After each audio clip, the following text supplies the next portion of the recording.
Привет, это Юля Навальная. Сегодня 9 дней, как погиб мой муж. 9 дней, как Путин убил Алексея Навального. Но убийство Путину показалось мало. Теперь он держит в заложниках его тело, издевается над его матерью, заставляет ее согласиться на тайные похороны. Иначе только вдумайтесь, они угрожают, что сделают что-то с телом Алексея. С ним что-то случится, потому что, цитирую, «время работает против нас».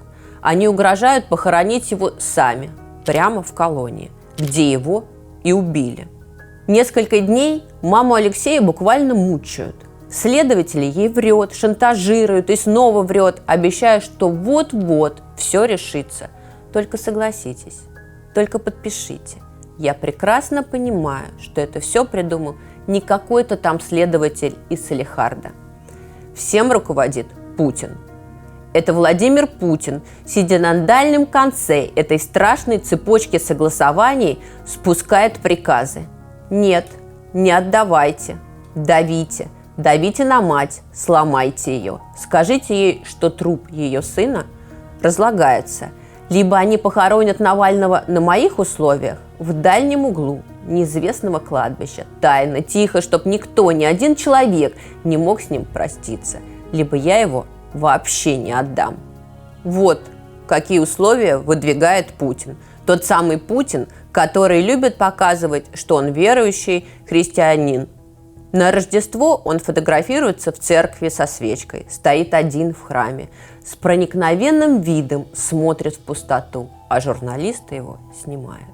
Или на крещение он в роскошной бежевой дубленке и валенках подходит к проруби в форме креста, а потом окунается в нее, и снова камеры снимают, как истово он чтит Бога.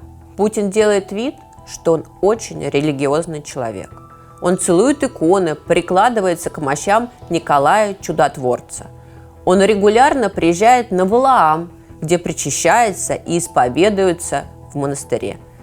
Да что там, он в дворцах своих строит личные церкви, чтобы быть поближе к Богу. Путин такой ревностный христианин, что он в Конституцию нашей страны вписал, что предки передали нам веру в Бога. Только невозможно привести людей к вере, если просто написать это в законе. Это можно сделать только если ты сам поступаешь по-христиански. Мы и раньше знали, что путинская вера – это фальшивка.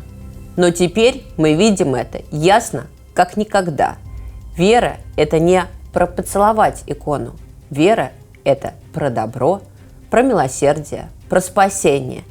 И ни один настоящий христианин никогда не смог бы делать то, что Путин делает сейчас уже с мертвым Алексеем. Я понимаю это очень хорошо. Алексей был верующим человеком. Для него это было очень важно. Он ходил в церковь, он постился, даже в тюрьме постился. Его политика и взгляды во многом базировались на христианских ценностях. Но его вера не имеет ничего общего с путинским мракобесием. Приобретает черты религии наоборот, откровенного сатанизма.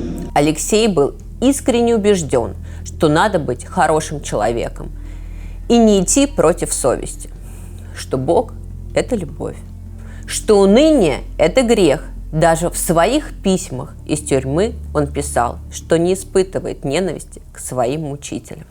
То, что сейчас делает Путин, вот ненависть. Нет, это даже не ненависть, это какой-то сатанизм, язычество. Вы что собрались с его телом делать? Как низко вы еще упадете, глумясь над убитым вами человеком? Шантаж, угрозы, ультиматумы. Серьезно? Это то, чему вас научили во время ваших фальшивых молитв и разговоров со старцами? Те самые традиционные ценности, о которых вы сказали.